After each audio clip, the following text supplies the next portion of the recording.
Tapi sebelum itu tadi itu Pak, memang kenapa kamu itu membaca la ilaha illallah? La ilaha illallah ada dalam Al-Quran enggak? Ada apa enggak? Ada toh. Nah sekarang tadi ayatnya berbunyi afala yatadabbarunal Quran. Mengapa Quran itu tidak kau renungkan? Kamu puas saja sekarang dengan membaca la ilaha illallah 100 kali, 200 kali, 10 kali. Kenapa levelmu sampai di situ? Lah kalau sampai di situ kamu hanya dapat teri, apalagi itu ikan kecil-kecil itu, water. Kenapa kamu puas di situ? Kamu kok tidak lebih dalam? Kenapa kamu tidak lebih dalam? Maka Hamka itu mengatakan dalam tafsirnya itu, dia mengatakan hanya orang yang kuat yang bisa meraih mutiara. Hanya orang yang mau bersusah payah yang dapat mutiara. Nah, sekarang saya terangkan, Bapak boleh tahajud itu biasanya 1 jam, Bapak boleh potong itu setengah jam.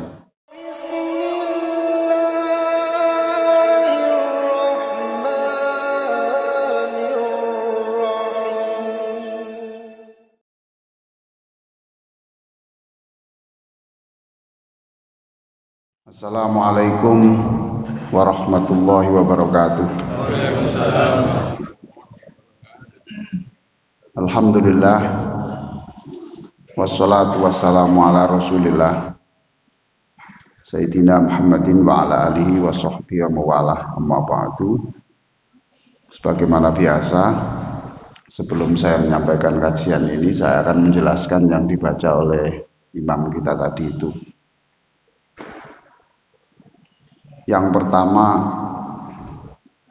coba Bapak Ibu renungkan ya, siapa yang taat Rasul, maka sebenarnya dia telah taat Allah. Statement ini lah Pak, surat An-Nisa 80 ini. Siapa yang taat Rasul berarti taat Allah. Coba Bapak renungkan di situ. Bagaimana Allah memposisikan Rasulullah itu. Ya Pak, ya, paham Pak? Memposisikan Rasulullah. Jadi kalau orang itu memanggil ya Rasulullah, ya berarti orang itu memanggil Allah. Karena berarti memanggil Rasul itu berarti mengakui bahwa dia ini diutus oleh Allah. Mayyuti'ir Rasulah faqad ata Allah. Siapa yang taat kepada Rasul, ya berarti taat pada Allah. Jadi tidak benar umpamanya, kenapa yang disebut-sebut kok hanya Rasul saja, kok tidak Allahnya? Kok Nabi Muhammad saja kok tidak Allah? Ya tidak pas begitu. Pertanyaan begitu kan tidak pas. Kenapa yang disebut-sebut kok Muhammad terus, kok tidak Allah loh? Kita sebut Muhammad karena dia diutus oleh Allah. Lihat posisi Rasulullah sampai begitu. Nah itulah yang kita kaji kemarin soal itu. Kemudian pada ayat yang 83 ya, 82 itu afala yatadabbarunal Qur'an. Ulangi saya, afala yatadabbarunal Qur'an. Sekali lagi, afala yatadabbarunal Qur'an. Nah, artinya itu kritik untuk kita. Kenapa Quran itu hanya kamu baca? Kenapa Quran itu hanya kamu baca? Kenapa kamu hanya memprogram one day one juz? Kenapa tidak ada one day one verse with translation? Mengapa tidak kamu program bahwa one day 1 hari 1 ayat dengan perenungan? Itu. Ayat berapa tadi? Surat An-Nisa 82. Afala yatadabbarunal Quran. Mengapa kamu ini kok sampai hari ini kok hanya membaca Quran? Bukan berarti membaca Quran itu tidak baik, jangan salah paham. Mengapa sampai di situ saja levelmu gitu. Mengapa sampai di situ saja? Lah kalau kamu membaca Quran hanya dibaca, kamu kan hanya dapat pahala. Kamu kan tidak dapat ilmu baru. Kamu kan tidak dapat ilmu baru. Ya termasuk zikir kita ini. Kenapa selama ini kamu umpamanya la ilaha illallah wahdahu la syarikalah lahul mulku wa lahul hamdu yuhyi wa yumit. Allah itu pekerjaannya ya kalau tidak menghidupkan orang ya mematikan orang. Kenapa zikir itu kamu baca terus tapi tanpa perenungan gitu. Afala yatadabbarunal Quran. Mengapa kamu itu hanya levelmu sampai di situ? Padahal kalau kamu itu berenang saja di laut, maka kamu akan hanya mendapatkan ikan-ikan kecil. Tapi kalau kamu menyelam agak dalam, itu kamu dapat ikan lebih besar. Betul Pak ya? Betul. Ya? Bapak kok ragu gitu ya? Ya. Apa kita sekali-kali diving supaya ya? Kalau kamu mau ke dalam lagi, kamu nggak dapat ikan, kamu dapat mutiara. Kenapa kamu tidak mau capek-capek begini? Gitu loh Pak. Kenapa kita tidak mau capek-capek begini? Mestinya kamu mau usaha lah gitu loh Pak. Afala yatadabbarunal Quran. Mengapa Quran? Maka hari ini nanti saya akan mengajak Bapak Ibu untuk merenungkan la ilaha illallah. Kemarin itu sebenarnya kaitannya dengan ini, mayuti'ir rasulah faqad atau Allah tadi yang 80 tadi itu. Mana? Dan sekarang hari ini nanti kita bicara tentang la ilaha illallah. Lalu di sini 83. Ya. Ulangi saya, ya. Walaula fadlullahi alaikum wa rahmatuhu lattaba'tumus syaitan illa qalila. Jadi andaikan kamu itu tidak ditolong Allah, lah gitu Pak ya. Kamu itu tidak mampu melawan setan. Tidak mampu. Setan bisa melihat Bapak, betul? Betul. Bapak bisa melihat setan? Enggak, berarti 1-0. Ya. 1-0. Lah kita gulat, yang satu bisa melihat kita tidak bisa melihat dia, gimana? Yang kedua, setan itu fokus enggak untuk kita? Setan itu fokus enggak untuk kita? Fokus untuk apa? Iya toh. Fokus untuk supaya Bapak ini tidak mengucapkan satu kata pun yang baik. Fokus untuk bagaimana Bapak ini tidak ikut Rasul. Fokus untuk bagaimana Bapak ini tidak masuk surga. Itu fokus. Bapak fokus enggak untuk melawan setan? Bu? Pak? Tidak toh? 2-0. Satu kita sudah tidak bisa lihat. Maka Pak, coba Bapak renungkan. Bapak bisa takbir begini, ini karena Allah, bukan karena kekuatan Bapak loh. Allahu Akbar. Dinikmati betapa Allahu Akbar, betapa baiknya Allah kok membuat saya bisa kuat takbir. Betapa besar rahmat Allah kok membangunkan saya sebelum subuh. Betapa rahmat Allah, saya digiring untuk kaki saya bergerak ke masjid, Masya Allah. Betapa rahmat Allah, saya kok bisa membaca Quran. Jadi ini perenungan. Afala ya tetap baru Al-Quran. Mengapa ini tidak kau pikir? Yuhyi wa yumit, Allah itu ya menghidupkan ya mati, ya sudah. Pekerjaan Allah, kalau ada orang dihidupkan ya itu kerjaan Allah, ada orang mematikan itu. Kapan dihidupkan ya itu terserah Allah, kapan dimatikan ya sudah. Itu. Jadi semua itu kita kaitkan dengan Allah, itu Pak ya. Tapi kalau dosa jangan dikaitkan dengan Allah. Orang bawa pelacur kemudian alhamdulillah Allah memberikan kekuatan saya untuk, tidak boleh, itu kan tidak etis lah. Ini apa ya, saya kira itu saja. Terus terakhir di ayat 86 itu intinya begini, kalau kamu itu sudah diperlakukan orang dengan baik, maka balaslah perlakuan baik itu dengan yang lebih baik. Contohnya gimana? Ini asalnya sebetulnya salam, Pak, salam ya. Jadi kalau kamu diberi salam assalamualaikum, maka minimal, ini menurut ayat ini, Anissa berapa tadi? 82. Loh, bukan 82. 86 toh? Nah itu. Jika kamu mengucapkan salam assalamualaikum, mendengar salam assalamualaikum, maka kamu jawab ya, waalaikumsalam warahmatullah, minimal ya. Tapi kalau tidak bisa, kalau Quran ya minimal sama saja.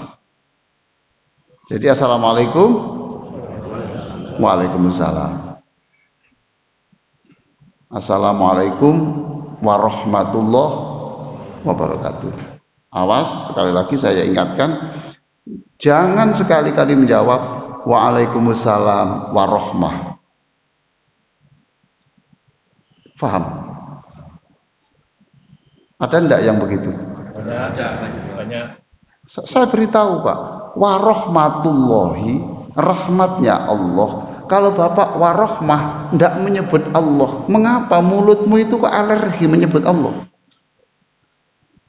Mulutmu itu kenapa kok alergi menyebut Allah? Kok seolah-olah rahmat itu tidak digantungkan kepada Allah? Salam saya untuk cuma ngeretik ini ya gak gampang Pak. Paham Pak ya? Waalaikumsalam warahmah. Loh, Allahnya mana? Minimal itu. Berarti itu saja kita sudah mengurangi penghormatan itu. Plus kita berarti tidak mengakui adanya rahmat Allah di situ. Waalaikumsalam warahmah. Mestinya warahmatullahi, ada Allahnya. Ya yang kemarin-kemarin ya tidak apa-apa lah Pak, sudah itu dimaafkan Allah. Tapi setelah ini jangan ya. Waalaikumsalam warahmatullah gitu ya. Tapi sebenarnya ini bisa kita kaitkan dengan yang luas. Kalau kita sudah diperlakukan baik dengan oleh orang, berarti kita harus memperlakukan minimal sama atau lebih baik. Contohnya gimana? Contoh diperlakukan baik, kita harus lebih baik. Loh, salam sudah Pak, salam. Ini dalam kehidupan, Contohnya. Napa Pak Haji? Contohnya Pak Haji? Diutangi Ustaz.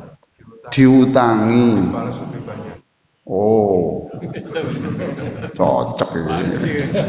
Cerdas itu. Jadi kalau sudah dihutangi, orangnya tidak minta tambahan toh. Oke. Kemudian kita tambahi. Asalnya hutang 100 juta, karena orang itu baik ditambahi 150 juta. Masuk. Kalau kamu sudah diperlakukan masjid sebagus ini, sudah dilayani seperti ini, maka berilah juga sambutan untuk masjid ini yang lebih dari itu. Terus karena jamaah ini memperlakukan masjid dengan begitu, takmir punya kewajiban untuk memberi pelayanan lebih baik, merasa lebih baik, kemudian memberi pelayanan lebih baik. Terus coba betapa indahnya kehidupan ayat ini loh. Ayat ini silakan dikembangkan sendiri. Itu yang dibaca oleh imam kita tadi. Baik. Sekarang kita masuk di sini, ya. Langsung saja di ini Pak ya, halaman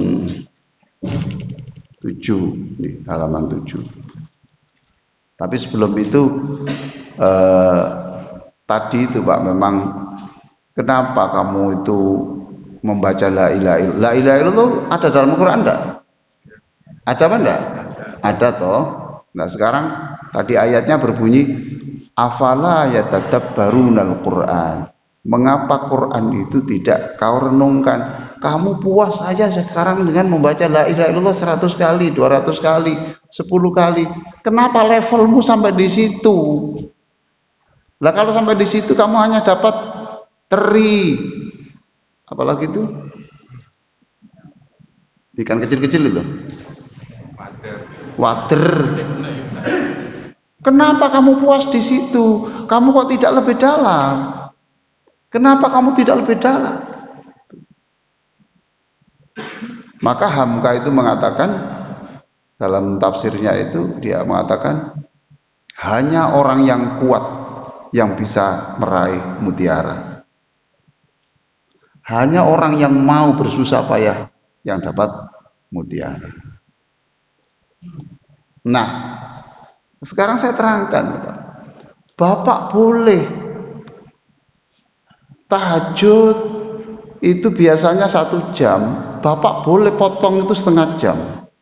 Yang setengah jam itu untuk membaca dan merenung. Paham Pak ya? Imam Ahmad itu pernah tidak sholat tahajud karena sedang berpikir soal memikirkan tentang satu hadis. Tentang satu hadis. Andai kan tidak ada Imam Ahmad, ya, yang memikirkan sampai menulis hadis, memikirkan arti hadis, maka kita hadis tidak sampai di sini. Nah, kalau tahajud kepentingan pribadi dan tidak tambah ilmu, nah gitu toh. Itulah yang saya sebut berkali-kali. Maaf, arti qiyamul lail, apa arti qiyamul lail artinya? Apa? Qiyamul lail artinya? Ini Pak akibatnya kalau diartikan sholat malam Pak, maka kemudian tidak ada ilmu yang tumbuh di situ. Qiyamul lail itu adalah menghidupkan malam untuk mengagungkan Allah. Bisa sholat, bisa membaca, bisa menghafal hadis, doa-doa Nabi, ayat-ayat itu masuk qiyamul lail. Nah, memang saya sendiri kadang-kadang ini konflik. Saya sholat ini belum tuntas, tapi kok saya tadi membaca ayat saya belum tahu tafsirnya. Itu. Ini saya lanjutkan sholat. Apakah saya cukup sekian saja, kemudian saya ganti untuk membuka di perpustakaan? Itu karena saya putuskan enggak, sudah sekarang sholat malam kita sedikit saja, sekarang saya baca. Nah, itu qiyamul lail. Sebab kalau nuriti zikir ya enggak selesai Pak ya, jam 1 rakaat pertama surat Yasin, rakaat kedua surat Al-Mulk, plus direnungkan, doanya direnungkan seperti kemarin saya ajarkan, enggak cukup. Maka kemudian kita potong ini. Afala yatadabbarunal Qur'an, mengapa kamu puas dengan yang sampai sekarang ini? Oke. Nah, Bapak pernah nggak mendengar orang zikir ya? Banyak kemudian illallah, la ilaha illallah, la ilaha illallah, la ilaha illallah, la ilaha illallah. Pernah? Pernah? Oke. Baik apa tidak baik? Baik. Sampai ngomong nggak baik. Baik. Tapi kemudian kita ditanya, mengapa kamu puas hanya sampai di situ? Ya Pak ya, mengapa kamu hanya puas di situ? Bahkan ada saking cepatnya kemudian hanya hu, la ilaha illallah, hu. Apa artinya hu itu? Hu itu artinya apa? Huwa itu kalau berhenti hu. Allahu la ilaha illa hu. Hu itu huwa karena wakaf menjadi hu. Lah hu di situ itu Allah. La ilaha illallah kemudian hu. Hanya Allah, hanya Allah, hanya Allah, hanya Allah, hanya Allah, hanya Allah. Orang mengkritik katanya zikir kok hu. Ya enggak apa-apa wong ngritik. Tetapi orang itu tahu enggak yang dikritik itu bahwa sebut hu itu dia ada ujungnya adalah menghubungkan dengan Allah.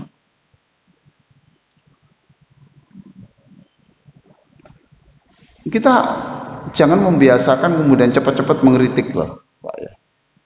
Kita pelajari dulu. Orang pakai jubah, kemudian dikritik ini Indonesia, kenapa pakai jubah, kok tidak pakai sarung? Kenapa? Mengkritik begitu.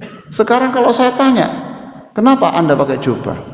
Iya Pak Ustadz, saya tidak bisa meniru akhlak Nabi. Ya sudahlah, biar saya niru pakaiannya saja. Ayo Pak, Bapak mau bilang apa? Bapak mau bilang apa? Itu kan pakaian kan selera, atau kenapa kita harus ini?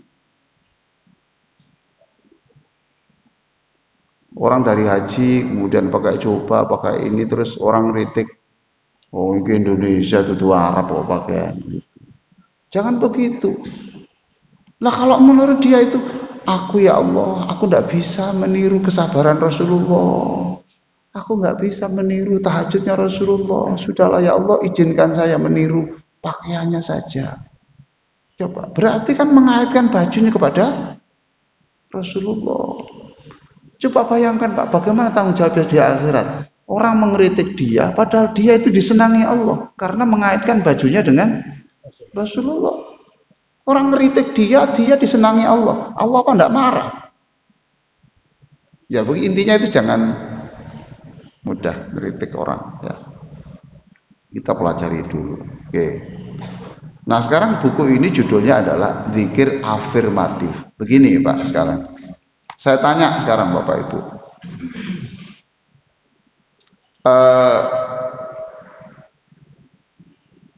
Minta Allah. Contoh doa apa ya? Contoh doa. Rabbi firli atau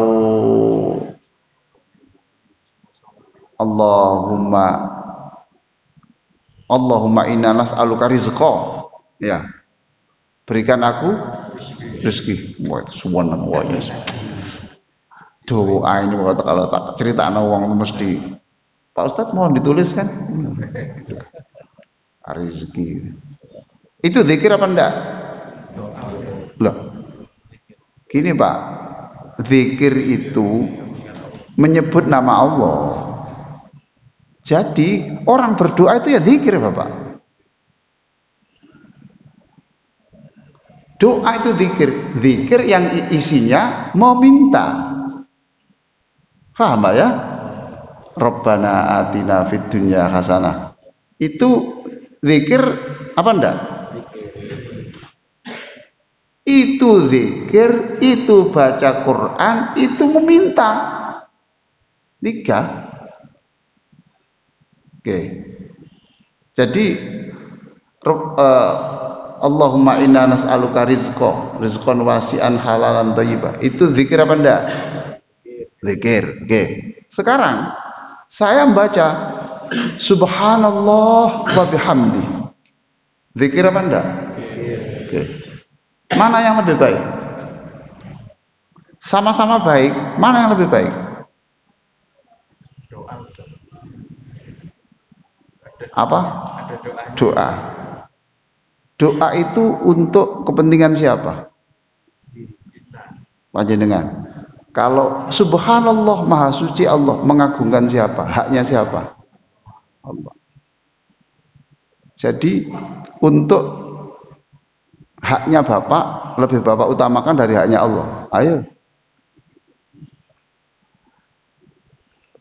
Bapak kalau tidak paham langsung aja bicara supaya tuntas kajian ini. Saya ulang ya. Ya Allah berikan aku sehat. Zikir apa enggak? Zikir, ojo ada nyebut nama Allah kok enggak zikir gimana? Gitu? Tuh. Yang satu, la ilaha illallah, tidak ada Tuhan selain Allah. Lebih baik mana? Nah, Toto jawab toh, bisa jawab toh. Gitu? Saya ingin merubah cara pikir Bapak. Nah, zikir yang tanpa meminta, hanya mengagungkan Allah, itulah yang namanya dalam bahasa sekarang saya sebut zikir afirmatif. Makanya Rasulullah menyebut ada dua kalimat yang itu ringan dibaca dan pahalanya besok akan membuat timbangan kebaikan kita itu naik drastis. Apa itu? Subhanallah hamdi, subhanallah hil azim. Karena apa itu Pak? Karena tidak ada permintaan loh. Subhanallah wa bihamdi, engkau maha suci, segala puji bagimu. Subhanallah bihamdi, subhanallah azim, Allah maha suci, Allah maha agung. Tidak ada permintaan Pak. Gitu? Oke.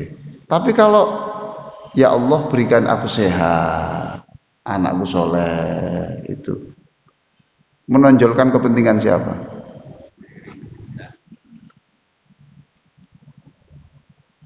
Maka sekarang Bapak Ibu sekalian, saya ingin mengajak melalui buku ini, sekarang kita ini jangan zikir yang menonjolkan hak kita.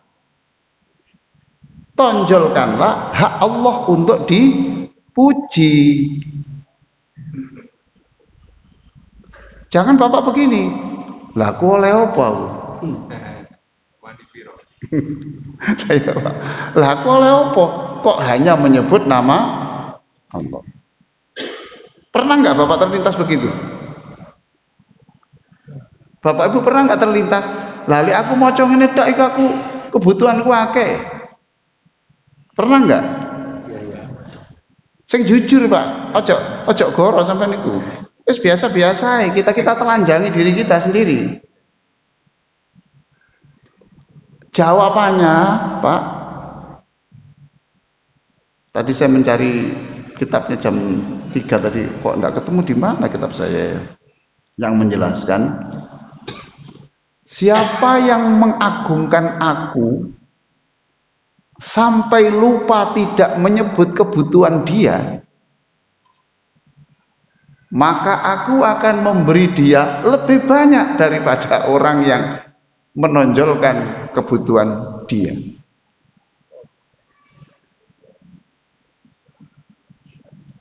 Pak, saya tak balik ini mana Pak ya?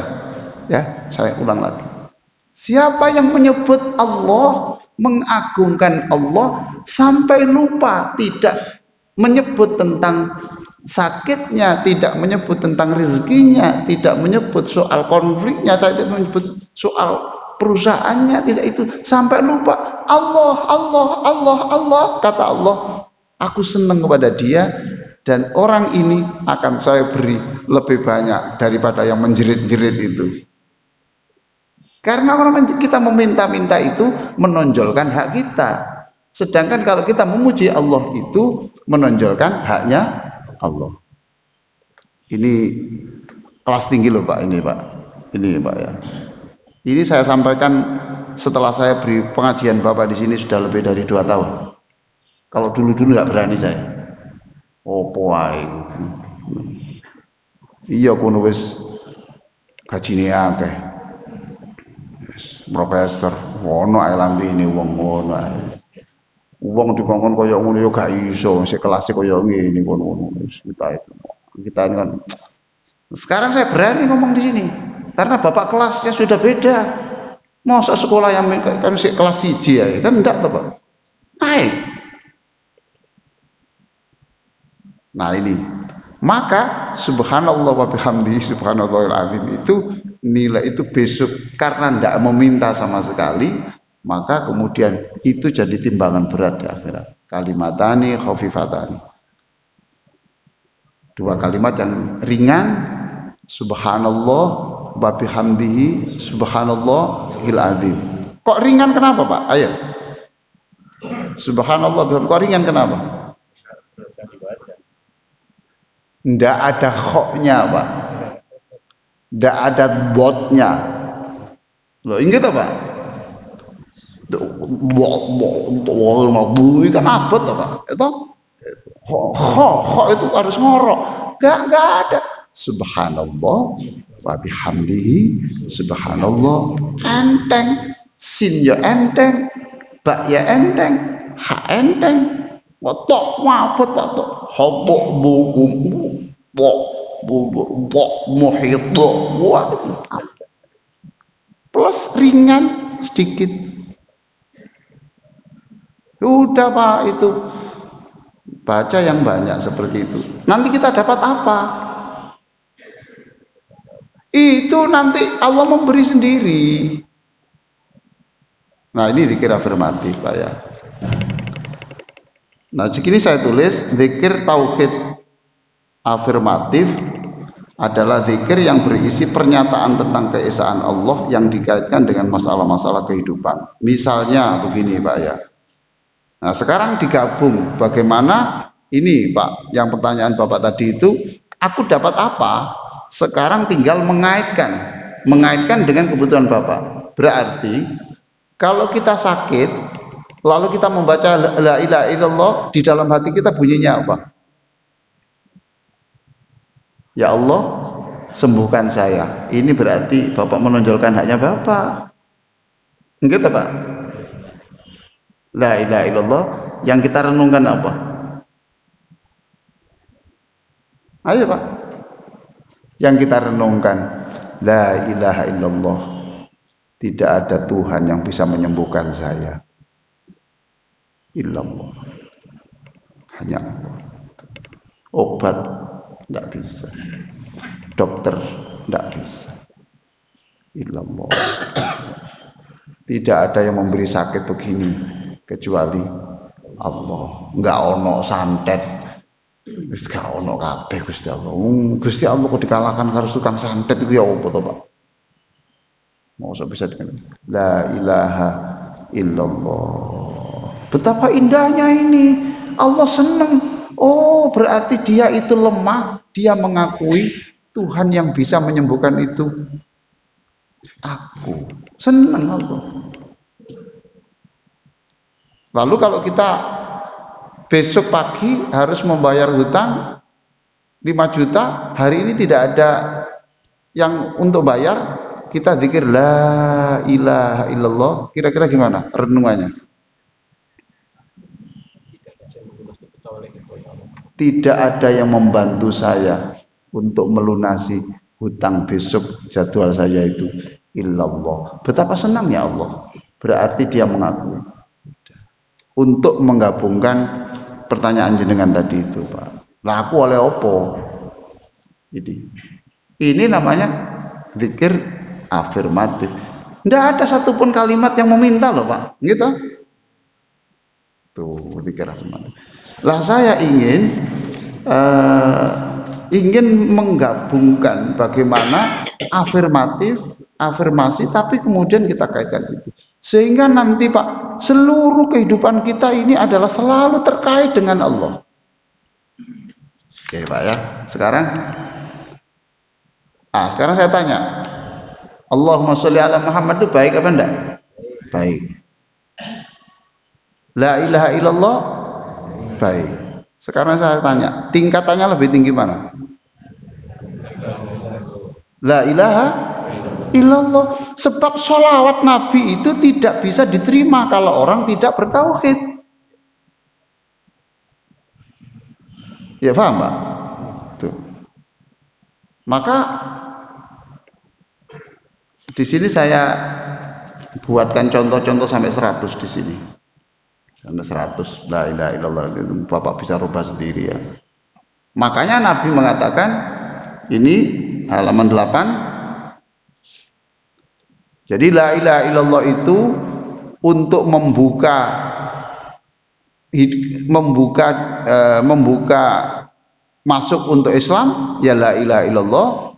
Kemudian menutup kehidupan juga la ilaha illallah. Masuk surga kuncinya ya la ilaha illallah. Coba Pak perhatikan. Sampai Allah mengatakan Pak, di dalam neraka itu Allah mengatakan pada para malaikat, tolong di dalam neraka itu dicari ada orang yang ada kalimat la ilaha illallahnya. Walaupun la ilaha illallahnya itu apa ya? Bahasa sekarang itu tipis-tipis. Gak jelas. Keluarkan. Sampai begitu Pak la ilaha illallah. Maka Nabi mengatakan afdhalul dzikri la ilaha illallah. Afdhalul dzikri, zikir yang terbaik la ilaha illallah. Zikir terbaik. Ini Nabi Shallallahu Alaihi Wasallam juga bersabda, man syahida, ulangi saya, man syahida alla ilaha illallah mukhlison fi qalbi min qalbihi dakhalal jannah. Siapa yang bersyahadat la ilaha illallah mukhlison min qalbihi, madep mantep apa? Di dalam hatinya. Apa Pak? Bahasa apa? Mantep, madep. Apa?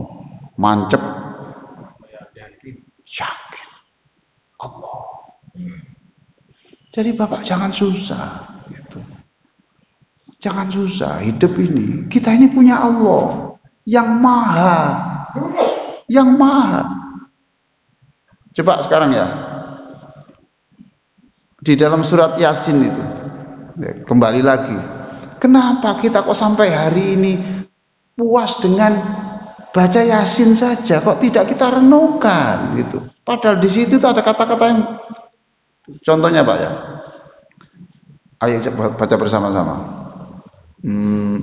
Wa ayatul lahum anna ayo wa ayatul lahum anna hamalna dzurriyyatahum fil fulkil mashhun wa khalaqna lahum min mithlihi ma yarkabun wa in nasha' nughriqhum fala sarikha lahum wa la hum yunqadhun illa rahmatan minna wa mata'an ilahin. Itu contohnya. Ini kan penguatan Pak. Wa ayatul lahum anna hamalna dzurriyyatahum. Termasuk tanda kekuasaan Allah adalah ketika Nabi Nuh membawa kapal besar, muatannya penuh Pak. Mashhun itu penuh, lalu di atas air yang melebihi gunung, berarti kekuatan anginnya kan tinggi, gitu Pak, tinggi. Muatannya penuh, kapalnya besar, ombak besar, anginnya kencang. Kira-kira Pak, tenggelam apa enggak? Rasional, tenggelam. Tapi tidak tenggelam. Karena apa? Illa rahmatan minna. Sebab tidak tenggelam karena saya yang berbuat untuk menyelamatkannya. Jadi Bapak ini harus percaya keajaiban. Yes, menurut perhitungan dokter ya ngono gak apa-apa, ndak apa-apa. Yes, memang dokter itu boleh. Ini kemungkinannya bertahan hanya setahun. Ndak apa-apa, itu keilmuannya. Wong kemungkinan bukan pasti kok. Paham toh Pak ya? Ini ndak bisa Pak ini karena onderdil kayak gini itu sudah ini Pak ya. Ya ndak apa-apa, itu haknya dokter. Tapi Bapak harus tahu bahwa semua itu bisa berubah kalau ada keajaiban. Illa rahmatan minna, terus wa mata'an ilahin. Kalau kamu saya sembuhkan pun itu ya tetap mati suatu saat. Jadi sebentar saja. Saya kalau baca itu senang Pak saya itu. Iya wis. Menurut dokter ya saya diperkirakan ya kurang berapa bulan, kurang berapa tahun. Tapi kan saya percaya engkau membuat keajaiban. Engkau menurunkan surat Yasin ya untuk menguatkan saya. Illa rahmatan minna. Iya, tapi saya akan menunjukkan sebuah keajaiban-keajaiban. Tapi umpamanya kamu saya sembuhkan pun itu tidak lama, paling banter ya 10 tahun, 20 tahun lagi kemudian selesai gitu loh Pak ya. Itu kan bagus sekali. Nah ini dikaitkan dengan Allah terus. Man syahida alla ilaha illallah mukhlishan min qalbi dakhalal jannah. Siapa yang membaca la ilaha illallah mantep itu dalam hatinya, dakhalal jannah, orang itu masuk surga. Terakhir sebelum banyak jawab ya. Dengan redaksi yang berbeda nanti bersabda lebih jelas. Kita baca sama-sama ya. An Abi Hurairah annahu qol qila ya Rasulullah man as'adun nasi bi syafa'atika yaumal qiyamah. Qala Rasulullah sallallahu alaihi wasallam laqad dhanantu ya Aba Hurairah Allah yas'alani an hadzal hadits ahadun awwala minka lima ra'aitu min khirsika alal hadits as'adun nasi bi syafa'ati yaumal qiyamah man qala la ilaha illallah khalisan min qalbi au nafsi. Nah gini, jadi ini cerita, yang cerita ini Abu Hurairah Pak ya. Abu Hurairah waktu itu dia tanya Nabi, siapa besok yang paling berhak engkau tolong, yang mendapatkan syafaatmu lebih banyak? Selama ini Pak ya, selama ini Bapak kalau mendengar syafaat itu mesti dikaitkan dengan sholawat. Ayo, betul enggak? Selama ini dapat syafaat itu hanya melalui sholawat. Siapa bilang? Ini loh, siapa yang paling berat dapat syafaat pada hari kiamat? Rasulullah menjawab. Sebelum menjawab Nabi begini, sudah saya duga Abu Hurairah. Ini yang bertanya mesti kamu. Karena saya tahu kamu itu gila hadis. Karena kamu itu memang orang yang full untuk mikir hadis. Pokoknya selama Nabi tidak di toilet, Nabi tidak di rumah, pokoknya Abu Hurairah itu terus mengikuti kemanapun. Sudah saya duga nanti yang bertanya itu mesti kamu soal ini. Sebab saya tahu lima khirsika alal hadis. Sebab saya tahu. Terus Nabi mengatakan as'adun nasi, orang yang paling bahagia nanti dengan syafaat kepada hari kiamat, mangqala la ilaha illallah, siapa yang membaca la ilaha illallah, syaratnya khalisan min qalbihi, penuh renungan. Loh Pak, jadi saya ngajak panjenengan ini untuk la ilaha illallah itu diisi supaya tidak hampa. Nah, khalisan min qalbihi la ilaha illallah. Nah nanti bapak-bapak di rumah ini contoh-contoh di belakang ini, umpamanya halaman 23 umpamanya Pak ya. Itu.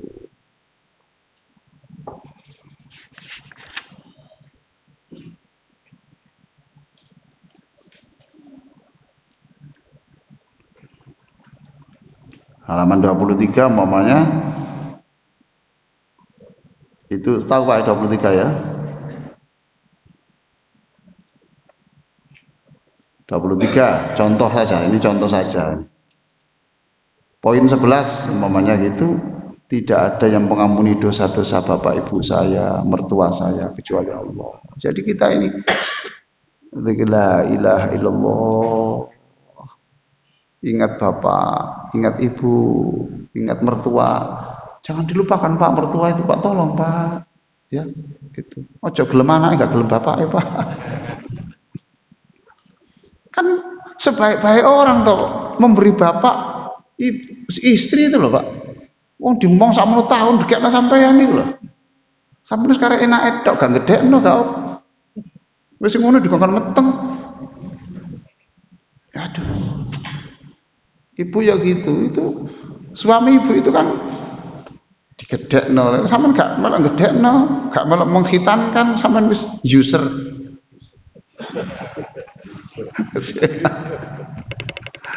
Mesti enak. Nah itu wong tua disebut la ilaha illallah. Betapa indahnya la ilaha illallah. Terus dalam hati ini tidak ada yang bisa mengampuni mak saya, bapak saya, mertua saya, illallah, kecuali Engkau ya Allah. Masya Allah. Enak Pak, enak. Saya jamin Pak, Bapak membaca la ilallah dengan perenungan 1000 kali pun tidak terasa. Sungguh Pak. Tidak ada yang bisa memberikan pekerjaan menantu saya yang sekarang sudah punya anak 2 belum punya pekerjaan itu. Illallah, hanya Engkau ya Allah, bukan siapa-siapa. Engkau ya Allah. Nangis kita ini Pak. Tidak ada yang bisa merubah anak saya, ponakan saya yang sekarang ini mau masuk Kristen itu karena pacarnya. Tidak ada yang bisa menguatkan itu. Illallah, kecuali Engkau ya Allah. Yang lain tidak punya kekuatan. Illallah. Senang Pak kita. Senang kita membaca la ilaha illallah itu. Saya kira begitu. Cukup. Ini ada waktu 10 menit. Silakan. Nggih, Pak. Monggo, Pak. Apabila kita juga berdoa, sudah melakukan harus itu kira-kira adabnya yang terbaik melakukan awal dulu baru berdoa atau bagaimana? Adabnya Pak ya, berdoa dulu baru Antara doa dan mengagungkan itu yang terbaik mengagungkan Allah dulu baru berdoa atau iya, aturannya memang begitu Pak. Itu kan di dalam buku sholawat kemarin kan saya sebut Pak di halaman berapa itu ya, ada orang doa kemudian Nabi ojo kesusu, jangan tergesa-gesa. Kamu tuh sebelum berdoa mbok ya kamu memuji Allah yang banyak, memuji Allah yang banyak, kemudian membaca sholawat, jangan tergesa-gesa begitu. Nah itu Pak. Jadi memang kemudian dalam Al-Quran juga gitu. Allah mempunyai asmaul husna, sebutlah asmaul husna kemudian mintalah. Gitu. Jadi sama dengan ini toh Pak. Kalau saya selalu setiap hari itu mendengarkan doa-doa, saya senang doa-doa itu di Makkah, Madinah itu. Coba perhatikan ya doanya, kayak umpamanya susudes itu pendahuluannya kan banyak. Itu belum minta sama sekali Pak. Allahumma innaka tasma'u kalamana wa tara makanana wa ta'lamu sirrana wa jahrana wa la yakhfa 'alaika syai'un min umurina. Itu memuji Allah. Ya Allah, Engkau mendengar setiap kata dalam doaku. Engkau tahu di mana kami sedang berada. Tidak ada persoalan-persoalan hidup saya itu yang masih samar-samar tidak jelas di hadapan-Mu. Allahumma inna nas'aluka bi asma'ikal husna wa sifatikal ula. Ya Allah, kami memanggil-manggilmu dengan namamu yang indah dan sifat-sifatmu yang agung. Ya Hanan, ya Manan, wahai Allah, Engkau Tuhan yang peka terhadap kebutuhan hamba-Mu. Ya Manan, wahai Allah yang engkau itu tidak pernah kehabisan untuk menolong hambamu. Ya Qatimul Ihsan, wahai Allah yang engkau itu selalu baik, baik, baik. Ya man biyadihi maqalitus samawati wal ard. Wahai Allah, segala persoalan itu kuncinya hanya di tanganmu ya Allah. Ya Dzal Jalali wal Ikram. Itu terus baru itu Pak Ji. Setelah itu mau itu terus baru kemudian minta gitu. Nah, kita ini enggak minta dulu langsung. adik dulu lumayan Pak, wis gak belas, wis pokoknya gowet noe jawos. Jerit-jerit aja enggak hak. Jadi hak kita kan memang ya dalilnya gampang Pak. Iya karena butuh, oh iya karena nasta'in. Agungkan Allah baru nasta'in. Selesai. Nah itu lumayan. Jadi si adik di belakang kan sih lumayan Pak itu. Gak belas genjot aja. Berak terus jerit-jerit Allah kok dipaksa-paksa didikte terus. Ya Allah ini saya punya masalah, mohon diselesaikan ya Allah paling lambat akhir bulan ini. Gak keren jotos saya ini. Allah dikai limit kayak ini. Deadline. Ayo. Bismillahirrahmanirrahim. Assalamualaikum warahmatullahi wabarakatuh. Waalaikumsalam. Terima kasih pagi ini kayaknya saya dipahamkan bahwa kita harus melakukan semua apapun yang kita lakukan termasuk ibadah semata-mata. Masya Allah, betul Pak. Namun besar, seringkali kita dengar dari besar-besar lain kadang ibadah itu untuk kita, misalnya contoh, ada besar yang mengatakan banyaklah sedekah karena itu nanti akan memberikan banyak rezeki kita. Sehingga seringkali kadang-kadang kita melakukan itu tak dari ya kan, demikian juga mungkin yang lain. Apakah dengan seperti ini, paham seperti ini, apakah kurang benar? Benar Pak, benar. Itu transaksional namanya itu ya, maklar gitu. Saya melakukan ini supaya Allah memberi ini. Nanti kalau kamu memberi 100, insya Allah nanti Allah akan memberi 10 kali lipat. Itu transaksi Pak. Jadi enggak apa-apa. Pak, itu Rasulullah yang menjanjikan. Bapak ini saya bawa ke kelas lebih tinggi. Itu kelas yang kemarin Pak. Bapak saya enggak salah Pak, enggak salah. Enggak hanya sampai di situ Pak. Orang bertanya, bolehkah ibadah minta surga? Lah iya boleh. Tapi kan transaksi Pak. Ya toh Pak. Saya minta nanti supaya kamu beri, lah kan transaksi. Boleh wong Nabi itu menyuruh doa, tapi kelas yang lebih tinggi itu ya sudah, itu pokoknya kita ibadah ya sudah karena apa? Ya karena saya syukur saya kepada Allah. Kalau Robi al-Adawiyah lain lagi Pak, itu tingkatannya sudah pada cinta. Maka Robi al-Adawiyah perempuan yang terkenal itu dia mengatakan, ya Allah kalau saya ini beribadah mengharap surga, tapi jangan ditiru ya, jangan ditiru. Ya Allah kalau saya beribadah untuk mengharap surga, keluarkan dari saya surga. Kalau saya beribadah karena takut neraka, masukkan saya ke dalam neraka yang terdalam. Tetapi kalau saya ibadah karena syukur kepadamu, jangan sembunyikan keindahan wajahmu. Saja ditiru Pak Kanut sampean. Lah memang saya ajak berat-berat Pak, mau Bapak itu mau kelas gini terus.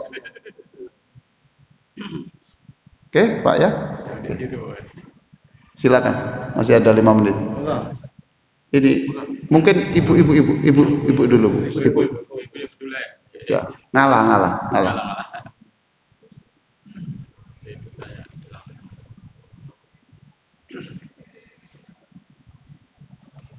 Siapa yang belum dapat buku tadi? Ada yang belum dapat buku? Ini.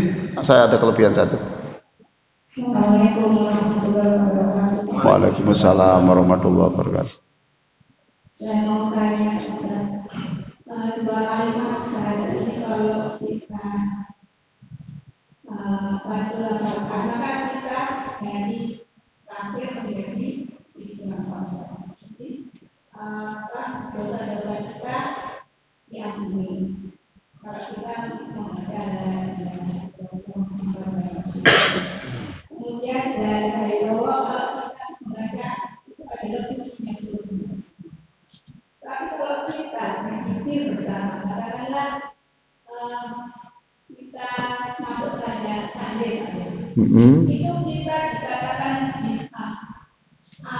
ahli neraka. Itu bagaimana?